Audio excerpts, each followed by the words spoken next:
There is an old decision you still revisit, alone, at night, with nobody knowing. It is not always the same scene, but it is always the same move. The job you turned down, the person you did not end things with when there was still time, the move to another city that stayed on paper and nowhere else. You close your eyes and reopen that fork in the road, as if this time you could choose differently.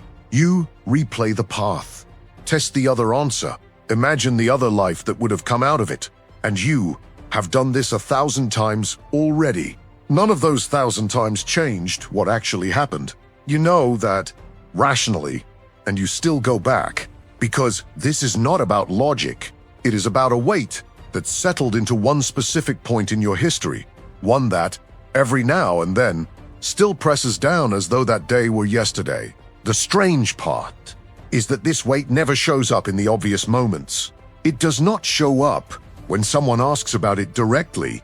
It shows up in the middle of an ordinary afternoon, driving, washing dishes, in the second before falling asleep, when your guard is down and your mind wanders back on its own to that exact fork, as if there was still something left to resolve there.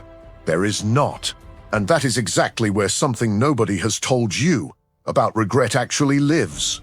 It does not exist because you were wrong. It exists because you are spending energy today trying to change a day that closed years ago. You may have already noticed that these mental replays bring zero relief. You rerun the scene, imagine the different answer, feel for 1 second the relief of a version of the story that worked out, and then drop right back into the real version.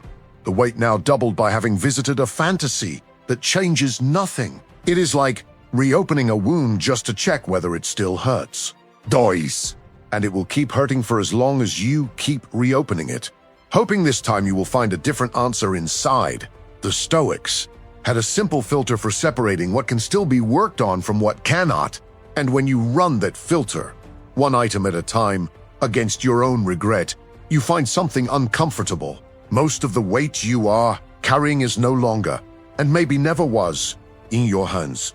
There are 7 things about your past you no longer control, and 3 things about your present you still control, completely, starting right now. The first one starts before any regret even exists. You decided that with the mind you had on that day, not with today's mind, the one that has already seen the outcome, already knows how the story ended, already carries years of distance and information that simply did not exist back then. You decided with the fear you felt in that moment, with the exhaustion of that season of life, with the incomplete information you had available, with the person you were before anything you learned afterward. Judging an old decision through today's eyes is like judging a card player for the move he made without knowing the hand his opponent was holding. It looks obvious afterward. It was not obvious before. The decision you made was not wrong relative to what you knew. It was right, or at least coherent, relative to who you were, with the information you had, in the only moment that decision could ever be made, and that is no longer yours to revise. It was already made. It already happened. It is sealed inside time, out of reach of any regret, no matter how much weight you insist on placing on it. Think about the job you turned down.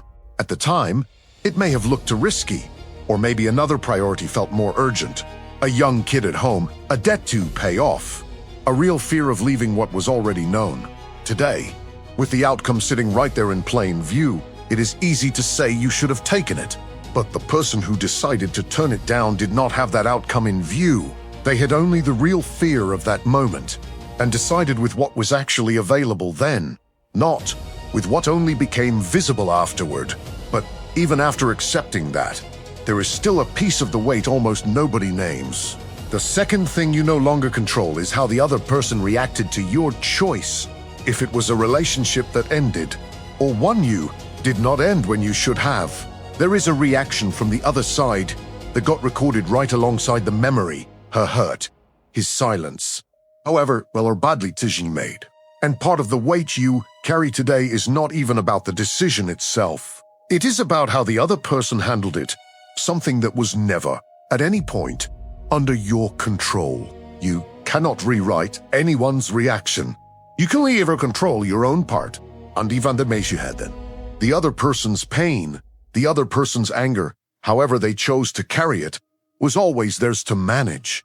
Continuing to chew on that part is spending energy trying to fix something that was never yours to fix. And while you are still reviewing the other person's reaction, the clock keeps running, delivering the third item on this list. The third thing you no longer control is the time that has already passed since then. 5 years, 10 years, 20 years. The time between the decision and today has already happened, and no amount of attention you dedicate to it is going to hand back a single second of it. This is maybe the most obvious item on the list, and still the one that drains the most energy for the least return, because part of chewing on the past is secretly trying to negotiate with time, as though thinking about that period hard enough could shrink the distance between you and that day. It does not shrink. Time already spent is the most permanently closed territory there is, more closed even than the decision itself, because at least the decision can be reinterpreted. Time simply already passed, and will keep passing whether or not you stay stuck inside it. But there is a fourth thing, more subtle, that pulls even more energy than time does. The fourth thing you no longer control is what other people think about the choice you made. Maybe someone in your family still brings it up. Maybe an old friend still hints that you made the wrong call. Maybe nobody ever said a word out loud, and you imagine the judgment anyway, carrying that imagined judgment as though it were just as real as the decision itself. Other people's opinions about your past were never yours to manage, but belong entirely towards them. And there is an extra trap here, because the judgment you fear most often was never even spoken. It was imagined, built entirely inside your own head out of a look, a silence, a pause before a reply. You are reacting to an opinion that may never have existed in that specific shape, spending real energy defending yourself from something that, most of the time, is more your own fiction than the other person's actual judgment. You can explain yourself if you want to. You can justify it if you feel you need to. But the final opinion someone forms about a choice of yours belongs to them, not to you. And spending energy trying to control what other people think about a decision long behind you is trying to run two territories at once, yours and someone else's, without ever having had real authority over the second one. And once you accept that, there is still the most seductive question of all, the one that props up regret harder than any of the others. The fifth thing you no longer control is the path the other life would have taken. You will never know. That is the simplest and hardest line in this entire list to accept. You do not know whether the job you turned down would have turned out better or worse than the path you actually walked. You do not know whether the relationship you failed to end sooner would have changed, or would have simply delayed the exact same ending. You do not know whether the city you did not choose would have delivered the life you picture today, romanticized by distance, or a completely different life from the fantasy you have built around it. The other life you imagine is not a fact. It is a story you wrote yourself, with the benefit of never having to prove it against reality. And that is exactly why it always looks better than the real life you are actually living, because real life comes with visible problems, and the imagined life comes pre-edited, without a single one of the costs any real path always carries. Epictetus wrote that we suffer not from the events themselves, but from our opinion about them. And there is no more fabricated opinion than the one about a life that never existed, built entirely inside your own head, with no real proof it would have been better than the one you are living now. You are suffering over a comparison between your real life and fiction, and no fiction ever loses, because no fiction ever has to face what real life has to face. But there are still two things on this list that carry a different kind of weight, because they are not about the decision itself. They are about everything that came after it. The sixth thing you no longer control is the consequences that have already played out from that choice. The career path that opened up or closed off because of that decision. The people you met or never met because of it. The entire life built, brick by brick, on top of that one specific fork. That domino effect has already happened. It has already spread across years of your life, branching into smaller decisions you do not even remember making, every one of them resting on that first choice. If you did not end that relationship when you should have. You may have delayed other encounters, other possibilities, by staying occupied there instead. If you took the job you took instead of the one you turned down, you built a network of coworkers, a routine, maybe an entire city's worth of life around that choice. None of it can be separated out afterward, as though you could pull just that one thread without unraveling the entire fabric that formed around it.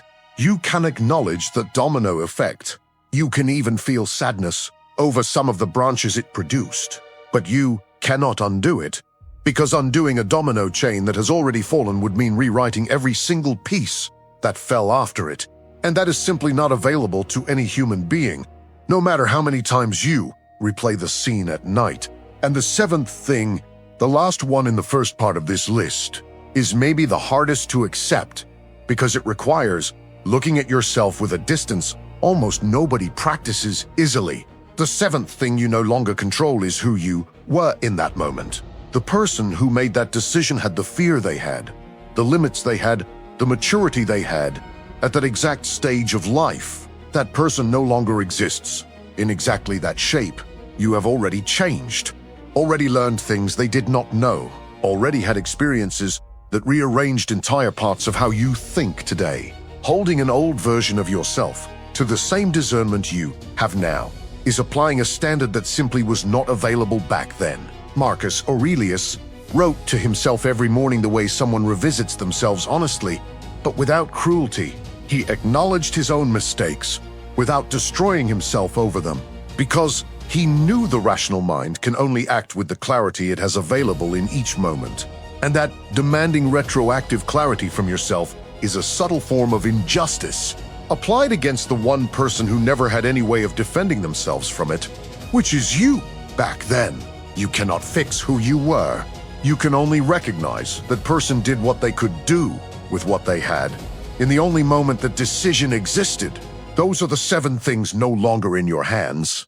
The decision made with the mind you had that day, the reaction of whoever stood on the other side of it, the time that has already passed, the judgment of others about it, the path the other life would have taken, the consequences that have already played out, and the person you were, with the limits you had then, 7 closed territories, 7 places where continuing to chew is spending real energy defending a border that no longer exists. And if you already watched the video on stopping irritation over what you cannot control, you will recognize this exact mechanism here, just pointed backward instead of at the present. Everyday irritation drains energy from an event that just happened. Regret drains energy from an event that happened years ago, but the filter separating what is yours from what never was stays exactly the same. But there is an important difference between accepting that these 7 things are no longer yours and simply giving up on doing anything about your own past. Because 3 things still remain, and these ones stay entirely in your hands, starting today. The first thing you still control is how you interpret that decision now. The fact has already happened and is closed. But the story you tell about that fact, that one is still being written every day, every time you revisit the scene, you can tell that story as proof that you ruined something important. Or you can tell it as the moment you learned something that only that specific mistake could have taught you. The facts do not change. The interpretation does. And it is entirely under your authorship, today, right now. In this exact moment you are hearing this. This is not a technique for forced optimism. It is the recognition that the same event can be stored in memory in radically different shapes, depending on which story you choose to tell about it from now on.